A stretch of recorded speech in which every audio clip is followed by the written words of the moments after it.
मेरा नाम सोनी है। कभी कभी मैं सोचती हूँ कि जिंदगी कितनी ज्यादा अजीब हो जाती है।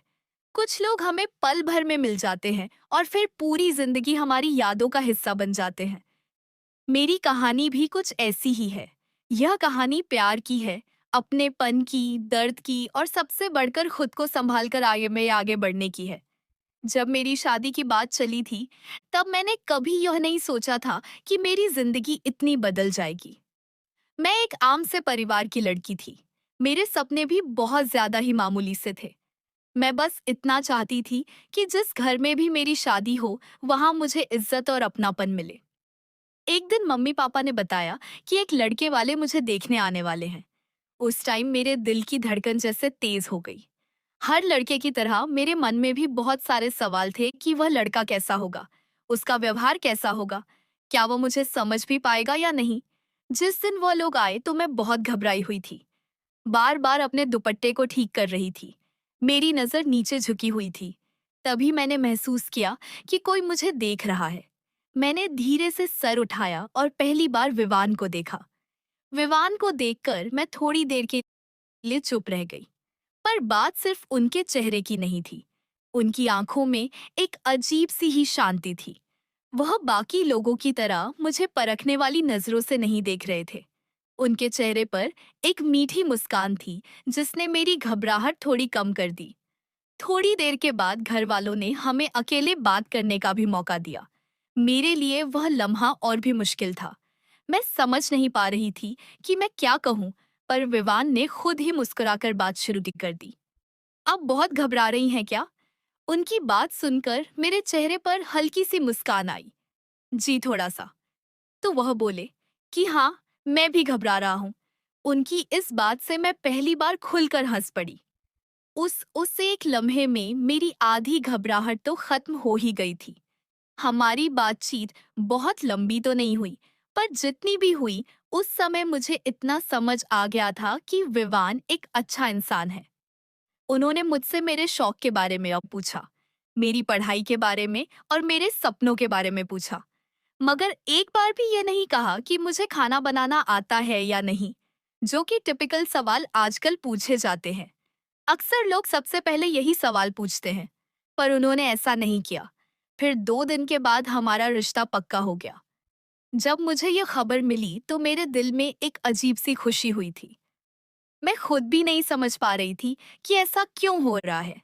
शायद इसीलिए क्योंकि पहली बार मुझे लग रहा था कि मेरी जिंदगी एक अच्छे इंसान के साथ जुड़ने वाली है। इसके बाद हमारी शादी की तैयारी शुरू हो गई। घर में हर तरफ खुशियों का माहौल था। रिश्तेदारों का आना जाना लगा रहता। मैं भी सबके साथ हंसती खिलखिलाती, पर रात को जब अकेली होती तो पता नहीं क्यों विवान के बारे में सोचने लग जाती थी। शादी वाले दिन जब मैं मंडप में पहुंची और मेरी नजर विवान के ऊपर गई, तो मेरे मन में एक अजीब सा सुकून उतर आया। ऐसा लगा जैसे मैं किसी अजनबी के पास नहीं, बल्कि अपने ही किसी बहुत पुराने और अपने खास के पास जा रही हूँ। फिर हमारे फेरे हुए, सबके आशीर्वाद के बीच हमारी शादी हुई। मैं विदाई के टाइम बहुत ज्यादा रोई थी। मम्मी पापा को छोड़ना मेरे लिए आसान नहीं था। पर जब मैं कार में बैठी तब मैंने महसूस किया कि विवान ने बिना कुछ कहे धीरे से पानी की बोतल मेरी तरफ बढ़ाई। उन्होंने कोई भी ज्यादा फिल्मी बात या डायलॉग नहीं मारा। बस इतना कहा कि आप जितना रोना चाहती हैं रो लीजिए, पर एक बात याद रखिएगा, अब आपको मैं कभी अकेले नहीं रोने दूंगा। उस वक्त मुझे नहीं पता था कि उनकी यह बात मेरे दिल में हमेशा के लिए बस जाएगी। फिर ससुराल पहुंचने के बाद मेरा बहुत अच्छे से वेलकम हुआ। सब लोग बहुत ही अच्छे थे। मुझे लगा कि सच में मैं बहुत ही खुशकिस्मत हूँ। पर शादी के कुछ दिनों बाद एक शाम मैंने पहली बार एक ऐसा नाम सुना जो आगे चलकर मेरी जिंदगी का बहुत बड़ा हिस्सा बनने वाला था। तन्वी, यह नाम मैंने पहली बार सुना। तब मुझे बिल्कुल भी अंदाजा नहीं था कि आगे चलकर यही नाम मेरी जिंदगी की कई खुशियों और दुख से जुड़ जाएगा। शादी को लगभग 1 महीना हो गया और धीरे धीरे मैं घर के माहौल में घुलने मिलने लगी। सुबह सबके साथ चाय पीना, मम्मी के साथ किचन में हाथ बटाना और शाम को विवान के साथ छत पर बैठकर बातें करना, यह मेरे दिन के रूटीन का हिस्सा बन गया था। उस दिन भी सब लोग ड्राइंग रूम में ही बैठे थे, पुराने एल्बम निकाले हुए, और सब हंसते हुए पुरानी बातें कर रहे थे। तभी मम्मी ने एक फोटो देखकर कहा कि अरे यह तो तन्वी वाली फोटो है। मैंने उस फोटो की तरफ देखा। उसमें विवान, राजेश और एक लड़की साथ में खड़े हुए थे। तीनों शायद किसी शादी या फंक्शन में थे। तो मैंने पूछा कि ये कौन है। फिर मम्मी कुछ कहती, उससे पहले ही विवान ने मुस्कुराकर जवाब दिया कि यह मेरी बहुत अच्छी दोस्त है, मैं इसको बचपन से जानता हूँ। उन्होंने बस इतना ही कहा।